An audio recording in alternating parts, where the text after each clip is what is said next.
नमस्कार दोस्तों, मेरा नाम है मोहित और मैंने पिछली कक्षा में आपको पढ़ाया हुआ था चट्टाने, जिसको इंग्लिश में कहा जाता था रॉक्स।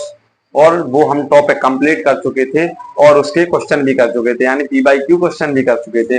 अब आता हमारा कौन सा टॉपिक है आज का, तो पृथ्वी की आंतरिक संरचना, जिसको इंग्लिश में कहा जाता है internal structure of the earth. तो इस पर हम चलते हैं कि इसकी जानकारी कैसे कैसे हुई है, इसको पढ़ते कैसे हैं, कहाँ से इसके पी/क्यू बने हुए हैं, तो हम आज इस कक्षा में देखते हैं। ठीक है ना, देखते हैं। तो पहले पूछा जाता है पृथ्वी की त्रिज्या कितनी होती है। क्या? पृथ्वी की त्रिज्या, पृथ्वी की त्रिज्या तो आप क्या बताएंगे? 6378 किलोमीटर। क्या होती है? 6378 किलोमीटर होती है। अगर पृथ्वी का व्यास पूछा जाए, पृथ्वी का व्यास, तो इसका दोगुना हो जाता है। तो कितना हो जाएगा इसका दोगुना? तो हम लोग करते हैं 8 दूनी 16, 7 दूनी 14, 15, 3 दूनी 6, 7, 6 दूनी 12, 12,752 किलोमीटर होता है। कितना? 12,752 किलोमीटर क्या होता है हमारा पृथ्वी का व्यास होता है। फिर पूछा जाता है पृथ्वी की आंतरिक संरचना। क्या? पृथ्वी की आंतरिक संरचना के कैसे प्रमाण मिलते हैं, तो हम इसको देखते हैं। तो पृथ्वी की आंतरिक संरचना के क्या मिलते हैं? हमें अप्रत्यक्ष प्रमाण मिलते हैं। पृथ्वी की आंतरिक संरचना, आंतरिक संरचना के क्या मिलते हैं? के प्रमाण, के प्रमाण कैसे मिलते हैं हम लोगों को? तो अप्रत्यक्ष प्रमाण मिलते हैं। ये अप्रत्यक्ष होता क्या है? अप्रत्यक्ष प्रमाण क्या मिलते हैं? अप्रत्यक्ष प्रमाण मिलते हैं। अप्रत्यक्ष प्रमाण होते क्या है? तो हम लोगों ने देखा होगा इसके प्रत्यक्ष प्रमाण होते हैं जो फिक्स हो, उसको क्या कहते हैं? प्रत्यक्ष प्रमाण कहते हैं। लेकिन अप्रत्यक्ष प्रमाण ये फिक्स नहीं है, इसमें जो भी हम पढ़ेंगे ये कोई फिक्स नहीं है। इसमें हम लगभग में कुछ सब वैल्यू पढ़ेंगे। क्या? लगभग में, कि इसमें लगभग में क्या दी गई है। जैसे पृथ्वी में लगभग कितनी है? 6378 इसकी त्रिज्या है। व्यास पूछा है तो लगभग में इसका व्यास दिया गया है। जैसे इसकी क्या होती है अप्रत्यक्ष प्रमाण में? जैसे क्या होता है? भूकंपीय तरंगें। जैसे क्या होता है? जैसे क्या रखेंगे? भूकंपीय, भूकंपीय तरंगें। जैसे क्या रहेंगी? भूकंपीय तरंगें। ज्वालामुखी विस्फोट क्या होता है इसमें? ज्वालामुखी, ज्वालामुखी विस्फोट कहीं पर हो जाता है और कहीं पर नहीं होता है, उसे क्या कहते हैं? अप्रत्यक्ष प्रमाण कहा जाता है। आदि भी इसमें होती है, मतलब और भी हो जाएंगे इसमें। इसमें लिखें भूकंपीय तरंगें, ज्वालामुखी आदि। आदि से क्या होता है? अप्रत्यक्ष प्रमाण मिलते हैं। अब हम क्या पढ़ रहे हैं? पृथ्वी की आंतरिक संरचना, यानी पृथ्वी के बारे में पढ़ रहे हैं। तो पृथ्वी का पूछा जाएगा पृथ्वी को कितने भागों में बांटा गया है। तो पृथ्वी के भाग क्या करेंगे? यहां से लिखते हैं किसने? पृथ्वी के भाग, पृथ्वी के भाग। तो पृथ्वी के कितने भाग होते हैं? तो आपको याद करना है 3। कौन कौन से होते हैं? तो आपको ये करना है क्या? क्रस्ट। पहला क्या करना है? क्रस्ट, क्रस्ट, मेंटल, मेंटल और कोर। जिसको क्या कहा जाता है? क्रस्ट को कहा जाता है भूपरपटी। क्या कहा जाता है? भूपरपटी कहा जाता है। इसको मेंटल को मेंटल कहा जाता है। क्या कहा जाता है? मेंटल या परवर कहा जाता है। इसको क्या कहा जाता है? मेंटल या परवर। कोर को कहा जाता है केंद्र, केंद्र या कहीं पर मिल जाएगा कोर। ये याद करना है हमको। 3 भागों में बांटा गया है। कैसे बांटा गया है? तो पृथ्वी को हम काटते हैं, ये हमारी पृथ्वी हो गई। ये क्या हो गई? हमारी पृथ्वी। इसको एक त्रिज्यखंड में काटते हैं, फिर इसकी जानकारी प्राप्त करते हैं। क्या करते हैं? एक त्रिज्यखंड में इसको काट लेते हैं। तो हमने ये पृथ्वी को काट लिया, त्रिज्यखंड में काट लिया। अब इसके 3 भाग पाए जाते हैं इसमें। कैसे? 3 भागों में इसको काटा गया है। कैसे काटा गया है? 3 भागों में इन्हें काटा गया है। कौन कौन से में काटा गया है? तो आपको पता होगा। सबसे ऊपरी भाग को क्या कहते हैं? क्रस्ट कहा जाता है। दूसरे भाग को क्या कहा जाता है? मेंटल कहा जाता है। तीसरे भाग को क्या कहा जाता है? कोर कहा जाता है। इंग्लिश में इसको क्या कहा जाता है? हिंदी में क्या कहा जाता है? भूपरपटी कहा जाता है। आपको पता होगा क्या कहा जाता है? भूपरपटी। क्या कहा जाता है? भूपरपटी कहा जाता है। इसको क्या कहा जाता है? परवर या मेंटल कहा जाता है। क्या? परवर या मेंटल। इसको कहा जाता है कोर कहा जाता है। ठीक है ना। तो ये हमारे 3 भाग हो गए। इनको हमें पढ़ना है कि कौन कौन से भाग पाए जाते हैं। क्रस्ट, मेंटल और कोर, 3 भाग याद रखने। सबसे निचला भाग कौन सा होता है? हमारा कोर होता है। उसके बीच वाला भाग कौन सा होता है? मेंटल होता है। इसमें क्रस्ट होता है क्या? ऊपरी भाग। ऐसे इसमें क्वेश्चन कैसे बनते हैं? तो आपसे डायरेक्ट पूछा जाएगा कि पृथ्वी की संरचना का सबसे ऊपरी भाग कौन सा होता है। तो हम बताएंगे क्या, क्रस्ट। पूछ लेगा बीच वाला भाग क्या होता है तो क्या होगा, मेंटल होगा। तीसरा भाग पूछ लेगा तो तीसरा भाग क्या होता है, तो कोर होता है। ठीक है ना। फिर आते हैं भूपर पट्टी पर। क्या, भूपर पट्टी। तो क्रस्ट पर, क्रस्ट पर क्या क्या पाया जाता है, तो हम लोग देखते हैं क्या, क्रस्ट। क्रस्ट पर हमारे क्या क्या पाए जाते हैं, तो 7 महाद्वीप भी पाए जाते हैं। इस पर नहीं पाए जाते हैं महाद्वीप। महाद्वीप किस पर पाए जाते हैं, तो इसी पर पाए जाते हैं महाद्वीप। और 5 क्या पाए जाते हैं, महासागर। 7 महाद्वीप और 5 क्या पाए जाते हैं, महासागर। किस पे पाए जाते हैं, ये हमारे किस पर पाए जाते हैं, क्रस्ट पर पाए जाते हैं। तो आप लोगों को पता होगा, जैसे हमारी ये पृथ्वी हो गई, क्या हो गई ये हमारी पृथ्वी हो गई। ये हमारी सबसे ऊपर वाली जिस पर हम रहते हैं उसे क्या कहा जाता है, तो क्रस्ट कहा जाता है। ऊपर वाली भाग को क्या कहा जाता है, क्रस्ट कहा जाता है। इसी पे हम लोग वास करते हैं, इसी पर पानी है, इसी पर क्या है हमारा, इसी पर जीवन है, और इसी पर क्या है हमारा, घास भी है, इसी पर लैंड भी है। तो ये हमारी क्या हो गई, क्रस्ट। इसीलिए इस पर क्या पाया जाता है, 7 महाद्वीप भी पाए जाते हैं और 5 महासागर भी पाए जाते हैं।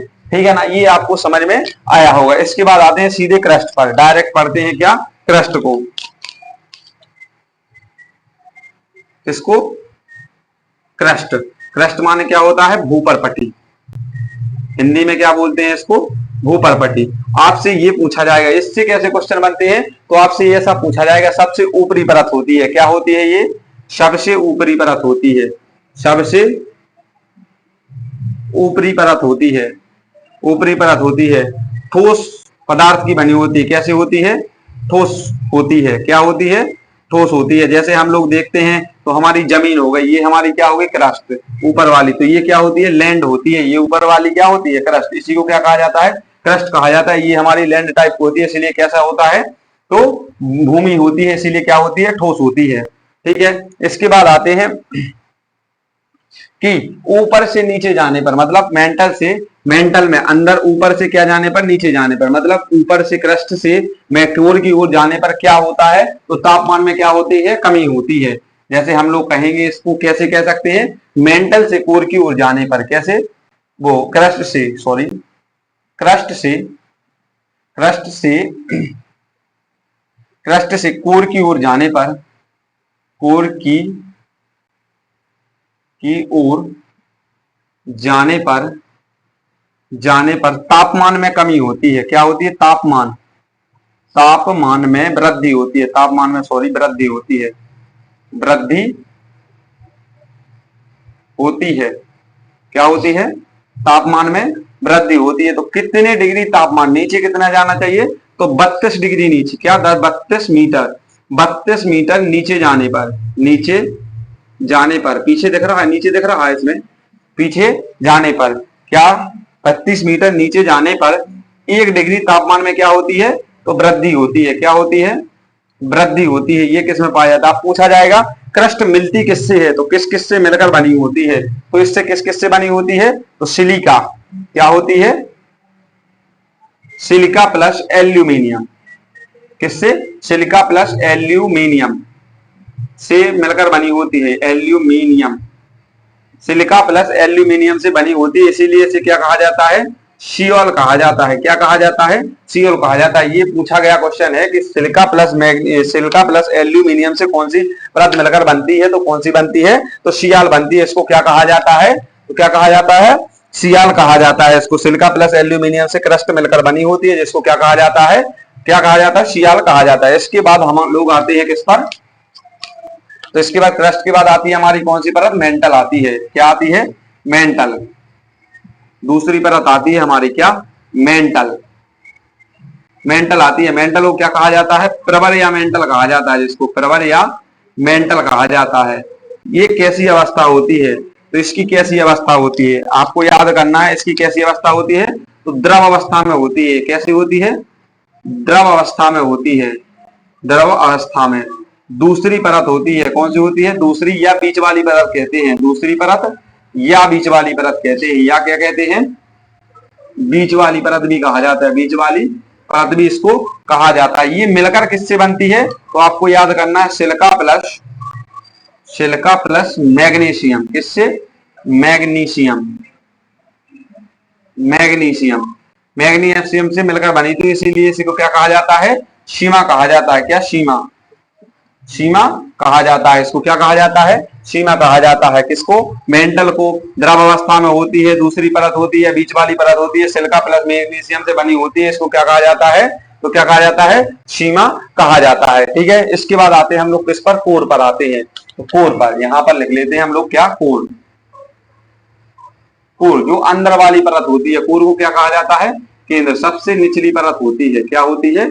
कोर सबसे निचली परत होती है हमारी। ठीक है, इसमें पूछा जाता है सबसे नीचे वाली परत होती है। क्या होती है? सबसे निचली परत। सबसे निचली परत होती है। क्या होती है? सबसे निचली परत होती है। ये मिलती किससे है? तो आपको याद करना है किससे? ये बनती है किससे? किससे? निकेल प्लस आयरन से। किससे? निकेल प्लस आयरन से। आयरन यानी लोहा से। आयरन से मिलकर बनती है, इसीलिए क्या कहा जाता है? इसे निफे कहा जाता है। इसे क्या कहा जाता है? निफे कहा जाता है। आपसे डायरेक्ट पूछा जाएगा कि कौन सा? निकेल प्लस आयरन से मिलकर कौन सी परत बनी होती है? तो कौन सी बनी होती है? निफे परत बनी होती है। ठीक है, आप लोगों को याद हो गया होगा। तीन हमारे पार्ट कितने हो गए? तीनों हमारे क्या हो गए? भाग हो गए। क्रस्ट, मेंटल और कोर हो गए। जैसे क्रस्ट पे कितने महाद्वीप पाए जाते हैं? तो 7 महाद्वीप, 5 महासागर पाए जाते हैं। क्रस्ट की कहां से क्वेश्चन बनते हैं? सबसे ऊपरी परत होती है, ठोस अवस्था में पाई जाती है। ये दोनों किसमें पाई जाती है? द्रव अवस्था में पाई जाती है। ये भी किसमें पाई जाती है? इसमें भी लिख लेना, किसमें? द्रव अवस्था में पाई जाती है। ये भी किसमें पाई जाती है? द्रव अवस्था में पाई जाती है। कौन सी पाई जाती है? कोर हमारी द्रव अवस्था में पाई जाती है। ये आपको याद हो गया होगा। अब इसमें बांटा जाता है इसको। भारत में वैज्ञानिकों ने कैसे बांटा हुआ है परत को? तो वैज्ञानिकों ने कितने भागों में बांटा हुआ था? 3 भागों में बांटा हुआ था। आपको इस रेखाओं के नाम भी पूछ लिए जाते हैं। कौन कौन सी रेखाओं से बांटा गया है? कौन कौन सी रेखाओं से बांटा गया है? तो हम लोग याद करते हैं इसको कि कौन कौन सी रेखाओं से बांटा गया है। तो ये कौन सी होती है हमारी, और ये कौन सी रेखा होती है? फिर इन दोनों को भी बांटा गया है, और फिर इसको भी बांटा गया है, और इसको दोनों को बांटा गया है। तो कैसे कैसे बांटा गया है तो वो हम देखते हैं कैसे। तो ये क्या होती है हमारी? मोहो असंबद्धता। क्या होती है? मोहो असंबद्धता। असंबद्धता होती है। ये क्या होती है? मोहो असंबद्धता। इसको याद करना आप, गुटेन वर्ग असंबद्धता। गुटेन वर्ग असंबद्धता क्या होती है? गुटेन वर्ग असंबद्धता होती है। ये क्या होती है? गुटेन वर्ग असंबद्धता। अब इन दोनों को भी बांट दिया इन्होंने कि 2 हो गई। अब इन दोनों को भी बांट दिया, इसको भी 2 में बांट दिया, इसको भी 2 में बांट दिया। यानी हमारी क्रस्ट को भी 2 में बांट दिया, मेंटल को भी 2 में बांट दिया, और कोर को भी 2 में बांट दिया। तो इसको क्या कहा जाता है? अपर क्रस्ट कहा जाता है। क्या कहा जाता है? अपर क्रस्ट कहा जाता है। इसको क्या कहा जाता है? लोअर क्रस्ट कहा जाता है। इसको क्या कहा जाता है? अपर मेंटल कहा जाता है। Upper mantle. इसको क्या कहा जाता है? लोअर मेंटल कहा जाता है। Lower mental. लोअर मेंटल का इसको क्या कहा जाता है? इनर कोर कहा जाता है। Inner core. इनर कोर कहा जाता है। इसको क्या कहा जाता है? आउटर कोर कहा जाता है। क्या कहा जाता है? Outer core. अब आपसे पूछा जाएगा 2-2 भाग में तो बांट दिए, कौन कौन सी असंबद्धता द्वारा बांटा गया है? तो कैसे कैसे बांटा गया है? तो गुटेनबर्ग असंबद्धता। इसकी कौन रोड असंबद्धता। क्या? कौन रोड असंबद्धता। कौन रोड असंबद्धता के द्वारा बांटा गया है। किस द्वारा? कौन रोड असंबद्धता। असंबद्धता के द्वारा। इसको किस द्वारा बांटा गया है? तो किस द्वारा बांटा गया है इसको? रपेटी असंबद्धता के द्वारा। किस द्वारा? रेप्टी असंबद्धता। रपेटी या रेप्टी लिखा होता है। क्या? रेप्टी असंबद्धता के द्वारा। किस द्वारा? असंबद्धता, सॉरी, ये असंबद्धता के द्वारा। किस द्वारा? रेप्टी असंबद्धता के द्वारा बांटा गया है। और इसको किस द्वारा बांटा गया है? तो लेह मैन असंबद्धता के द्वारा। किस द्वारा?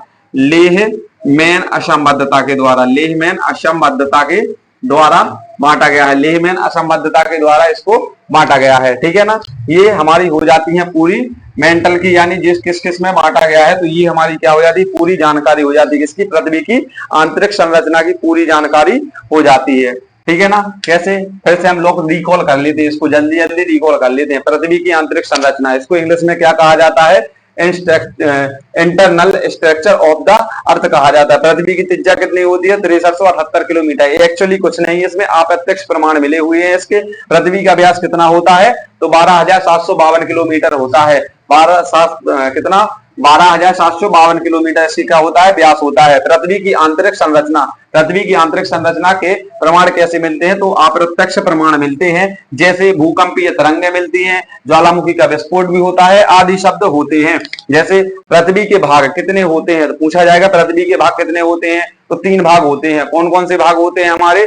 कौन कौन से होते हैं हमारा, पहला होता है क्रस्ट, फिर होता है मेंटल, फिर होता है कोर। जिससे मेंटल को क्या कहा जाता है, पहले क्रस्ट को क्या कहा जाता है, भूपर पट्टी कहा जाता है। मेंटल को क्या कहा जाता है, तो प्रबल या मेंटल कहा जाता है। कोर को क्या कहा जाता है, तो केंद्र कहा जाता है। जैसे क्रस्ट पर, अब हम आते हैं किस पर, क्रस्ट पर। पहली परत हमारी होगी क्रस्ट। क्रस्ट में कितने महाद्वीप पाए जाते हैं, तो 7 महाद्वीप पाए जाते हैं। कितने महासागर पाए जाते हैं, तो 5 महासागर पाए जाते हैं। क्रस्ट और भूपर पट्टी, क्रस्ट को क्या कहा जाता है, भूपर पट्टी। इस पर क्या क्या पाया जाता है, सबसे ऊपरी परत होती है, किस अवस्था में होती है, तो ठोस अवस्था में होती है। क्रस्ट से कोर की ओर जाने पर क्या होता है, तापमान में वृद्धि होती है। जैसे ही हम ऊपर से नीचे की ओर जाएंगे, ये हो गई हमारी क्या, पृथ्वी। पृथ्वी के अंदर तक जाएंगे तो इसमें क्या होती है, तापमान में वृद्धि होती है। जैसे ही हम 32 मीटर क्या जाएंगे, नीचे जाएंगे। जैसे ही 32 मीटर नीचे जाएंगे तो 1 डिग्री तापमान में क्या हो जाएगी, हमारी वृद्धि हो जाती है। जैसे क्रस्ट पूछा जाता है, क्रस्ट किस किस से मिलकर बनी होती है, तो सिलिका प्लस एल्यूमिनियम से मिलकर क्या बनी होती है, हमारी क्या बनी होती है, क्रस्ट बनी होती है। जिसको क्या कहा जाता है, तो शियोल कहा जाता है। आप पूछते हैं मेंटल से, मेंटल से कहां से क्वेश्चन बनते हैं, तो मेंटल से कैसे बनती है, द्रव अवस्था में पाया जाता है। दूसरी परत होती है यानी बीच की परत भी इसको बोलते हैं। किस किस से मिलकर बनी होती है, तो सिलिका और मैग्नीशियम से मिलकर बनी होती है। इसको क्या कहा जाता है, सीमा कहा जाता है। फिर आती है हमारी कोर। कोर कैसी होती है, तो द्रव अवस्था में पाई जाती है, सबसे निचली परत होती है। किस किस से मिलकर बनी होती है, तो निकेल प्लस आयरन से मिलकर बनी होती है, इसीलिए इसे कहा जाता है, निफे कहा जाता है। फिर आती है हमारी तीनों भाग आ गए। इसमें कौन कौन सी रेखाएं डालकर अलग किया गया, तो एक रेखा डाली है जो उसको क्या कहा जाता है, मोह असंबद्धता। इससे क्वेश्चन कैसे बनेंगे, तो आपको आपसे पूछा जाएगा मेंटल और क्रस्ट के अलग करने वाली रेखा का नाम क्या है, कौन सी असंबद्धता है, मेंटल और क्रस्ट को अलग करने वाली असंबद्धता का नाम बताइए। तो आप बताएंगे क्या, मोह असंबद्धता। आपसे पूछा जाएगा मेंटल और कोर को अलग करने वाली असंबद्धता का नाम, तो कौन सा होगा, गुटेनबर्ग असंबद्धता। फिर मेंटल को भी क्रस्ट को भी 2 भागों में बांटा गया, फिर मेंटल को भी 2 भागों में बांटा गया, कोर को भी 2 भागों में बांटा गया। कौन से में बांटा गया, upper crust, lower crust, upper mantle, lower mantle, inner core और आउटर कोर, 6 में बांट दिया। अब कौन कौन सी रेखाओं के द्वारा बांटा गया, कौन सी असंबद्धता के द्वारा बांटा गया, तो किसमें बांटा गया, कॉन रॉड असंबद्धता के द्वारा किसको बांटा गया, अपर क्रस्ट को और लोअर क्रस्ट को बांटा गया। किसको, कॉन रॉड असंबद्धता। अपर मेंटल और लोअर मेंटल को किसके द्वारा बांटा गया, रेप्टी असंबद्धता के द्वारा बांटा गया। इनर कोर और आउटर कोर को किस द्वारा बांटा गया, तो लेहमैन असंबद्धता के द्वारा बांटा गया। इसी के साथ हमारी पूरी आंतरिक संरचना खत्म होती है, किसकी, पृथ्वी की। आपको वीडियो कैसा लगा अब आप बता सकते हो, कमेंट कीजिएगा और लाइक सब्सक्राइब करना ना भूलें और कमेंट करके जरूर बताइएगा कि आपको वीडियो कैसी लगी। धन्यवाद।